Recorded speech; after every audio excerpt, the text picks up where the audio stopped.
ओम नमो भगवते वासुदेवाय नमः। श्री व्यासदेव नमः।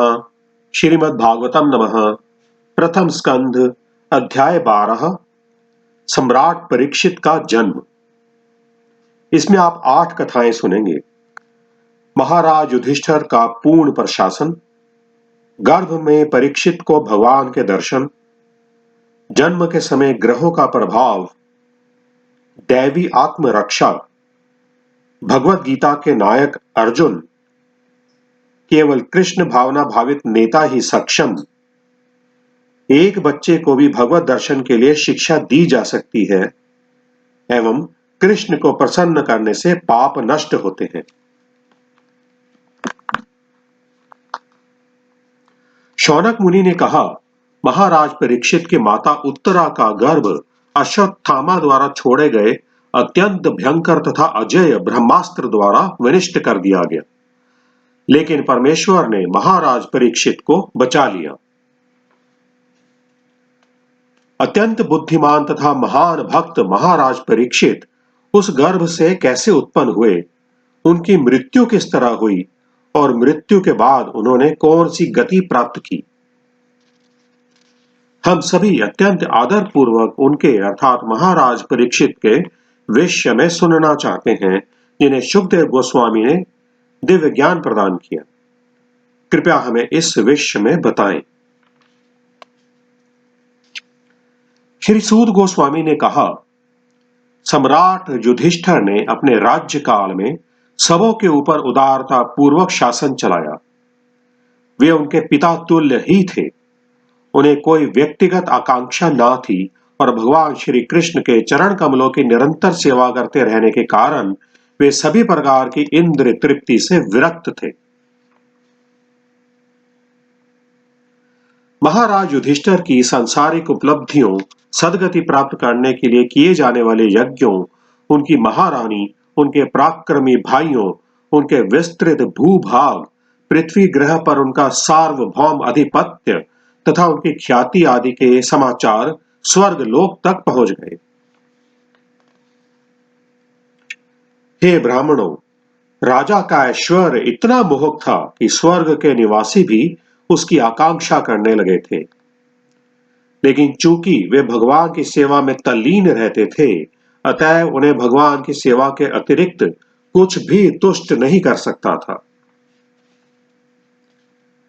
हे भृगुपुत्र शौनक, जब महान योद्धा बालक परीक्षित अपनी माता उत्तरा के गर्भ में थे और अश्वत्थामा द्वारा छोड़े गए ब्रह्मास्त्र के ज्वलंत ताप से पीड़ित थे, तो उन्होंने परमेश्वर को अपनी ओर आते देखा। वे भगवान केवल अंगूठा भर ऊंचे थे, किंतु थे वह पूर्णतः दिव्य। उनका शरीर अत्यंत सुंदर श्याम वर्ण का तथा अच्युत था और उनका वस्त्र बिजली के समान चमचमाता पीत वर्ण का तथा उनका मुकुट देदीप्यमान सोने का था। बालक ने उन्हें इस रूप में देखा। भगवान 4 भुजाओं से युक्त थे। उनके कुंडल सोने के थे तथा आंखें क्रोध से रक्त जैसी लाल थीं। जब वे चारों ओर घूमने लगे तो उनकी गदा उनके चारों ओर गिरते तारे अर्थात उल्का की भांति निरंतर चक्कर लगाने लगी। भगवान उस ब्रह्मास्त्र के तेज को विनिष्ट करने में इस प्रकार संलग्न थे, जिस तरह सूर्य ओस की बूंदों को उड़ा देता है। वे बालक को दिखाई पड़े तो वह सोचने लगा कि वे कौन थे। इस प्रकार बालक के देखते देखते प्रत्येक जीव के परमात्मा तथा धर्म के पालक पूर्ण पुरुषोत्तम भगवान, जो सारी दिशाओं में व्याप्त हैं और काल तथा देश की सीमाओं से परे हैं, तुरंत अंतर्ध्यान हो गए।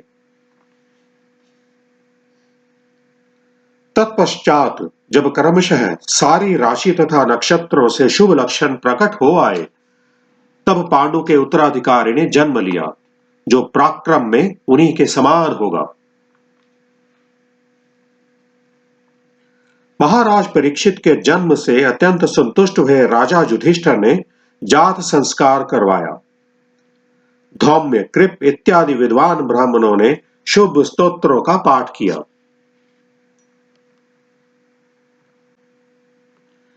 पुत्र के जन्म लेने पर राजा ने ब्राह्मणों को सोना, भूमि, ग्राम, हाथी, घोड़े तथा उत्तम अन्न दान में दिया, क्योंकि वे जानते थे कि कैसे, कहां और कब दान देना चाहिए। राजा के दान से अत्यधिक संतुष्ट विद्वान ब्राह्मणों ने राजा को पुरुषों में प्रधान कहकर संबोधित किया और बताया कि उनका पुत्र निश्चय ही पुरुषों की परंपरा में है। ब्राह्मणों ने कहा, यह निष्कलंक पुत्र आप पर अनुग्रह करने के लिए सर्वशक्तिमान तथा सर्वव्यापी भगवान विष्णु द्वारा बचाया गया है। उसे तब बचाया गया जब वह दुर्निवार अतिदैवी अस्त्र द्वारा नष्ट होने ही वाला था। इस कारण यह बालक संसार में विष्णुरात अर्थात भगवान द्वारा रक्षित नाम से विख्यात होगा। हे महाभाग्यशाली, इसमें कोई संदेह नहीं है कि यह बालक महाभागवत अर्थात उत्तम कोटि का भक्त होगा और समस्त गुणों से संपन्न होगा। उत्तम राजा युधिष्ठिर ने पूछा, हे महात्माओं, क्या यह बालक इस महान राजवंश में प्रकट हुए अन्य राजाओं की ही तरह राज ऋषि पवित्र नाम वाला उतना ही विख्यात तथा अपनी उपलब्धियों से महिमा मंडित होगा? विद्वान ब्राह्मणों ने कहा, हे प्रथापुत्र, यह बालक मनुपुत्र राजा इक्ष्वाकु की ही तरह समस्त जीवों का पालन करने वाला होगा। और जहां तक ब्राह्मणीय सिद्धांतों के पालन की बात है, विशेष रूप से अपने वचन का पालन करने में यह महाराज दशरथ के पुत्र भगवान श्री राम जैसा दृढ़ प्रतिज्ञ होगा। यह बालक सुप्रसिद्ध उशिनर नरेश शिबी की भांति उदार दानवीर तथा शरणागतों का रक्षक होगा। यह अपने कुल के नाम तथा यश को उसी तरह फैला देगा जिस तरह महाराज दुष्यंत के पुत्र भरत ने किया था। महान धनुर्धरों में यह बालक अर्जुन के समान होगा।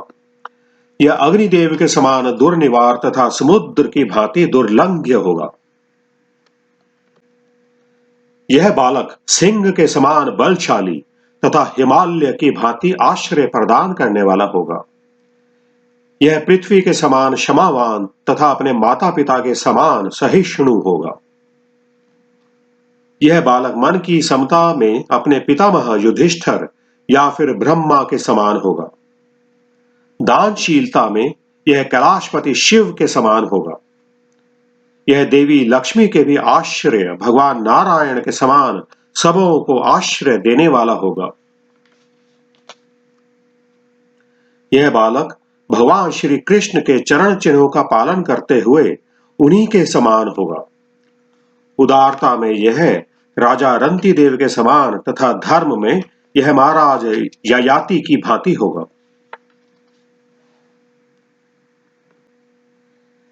यह महान धैर्य में बलि महाराज के समान होगा और प्रहलाद महाराज के समान कृष्ण का अनन्य भक्त। यह अनेक अश्वमेध यज्ञों को संपन्न करने वाला तथा वृद्ध एवं अनुभवी व्यक्तियों का अनुयायी होगा। यह बालक ऋषि तुल्य राजाओं का पिता होगा। विश्व शांति तथा धर्म के निमित्त यह मर्यादा तोड़ने वालों तथा उपद्रवकारियों को दंड देने वाला होगा। वह ब्राह्मण पुत्र के द्वारा भेजे गए तक्षक नाग के डसने से अपनी मृत्यु होने की बात सुनकर समस्त भौतिक आसक्ति से अपने आप को मुक्त करके भगवान को आत्मसमर्पण करके उन्हीं की शरण ग्रहण करेगा। व्यासदेव के महान दार्शनिक पुत्र से समुचित आत्मज्ञान के विषय में जिज्ञासा करने पर वह सारी भौतिक आसक्ति का परित्याग करेगा और निर्भय जीवन प्राप्त करेगा। इस प्रकार जो लोग ज्योतिष ज्ञान में तथा जन्मोत्सव संपन्न कराने में पटु थे, उन्होंने इस बालक के भविष्य के विषय में राजा युधिष्ठिर को उपदेश दिया। फिर प्रचुर दक्षिणा प्राप्त करके वे अपने घरों को लौट गए। इस तरह यह पुत्र संसार में परीक्षित अर्थात परीक्षक नाम से विख्यात होगा क्योंकि यह उन व्यक्ति की खोज करने के लिए सारे मनुष्यों का परीक्षण करेगा जिन्हें इसने अपने जन्म के पूर्व देखा है। इस तरह यह निरंतर उनका अर्थात भगवान का चिंतन करता रहेगा। जिस तरह शुक्ल पक्ष में चंद्रमा दिन प्रतिदिन बढ़ता जाता है, उसी तरह यह राजकुमार परीक्षित शीघ्र ही अपने संरक्षक पितामहों की देखरेख तथा सुख सुविधाओं के बीच तेजी से विकास करने लगा। इसी समय राजा युधिष्ठिर स्वजनों से युद्ध करने के कारण किए गए पापों से मुक्ति पाने के लिए अश्वमेध यज्ञ करने पर विचार कर रहे थे, लेकिन उन्हें कुछ धन प्राप्त करने की चिंता सवार थी, क्योंकि लगान तथा जुर्माने से एकत्र कोष के अतिरिक्त और कोई धन संग्रह न था।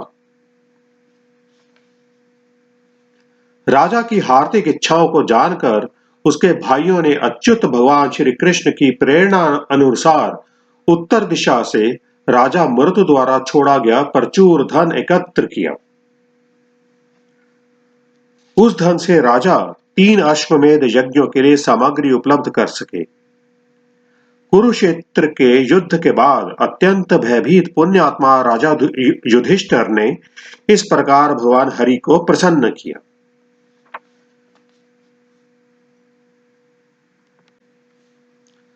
महाराज युधिष्ठिर द्वारा यज्ञ में आमंत्रित होकर भगवान श्री कृष्ण ने इस बात का ध्यान रखा कि ये सारे यज्ञ योग्य द्विज ब्राह्मणों द्वारा संपन्न कराए जाएं।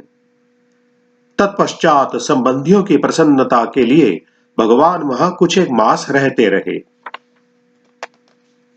हे शौनक, तत्पश्चात भगवान ने राजा युधिष्ठिर, द्रौपदी तथा अन्य संबंधियों से विदा लेकर अर्जुन तथा यदुवंश के अन्य सदस्यों के साथ द्वारका नगरी के लिए प्रस्थान किया।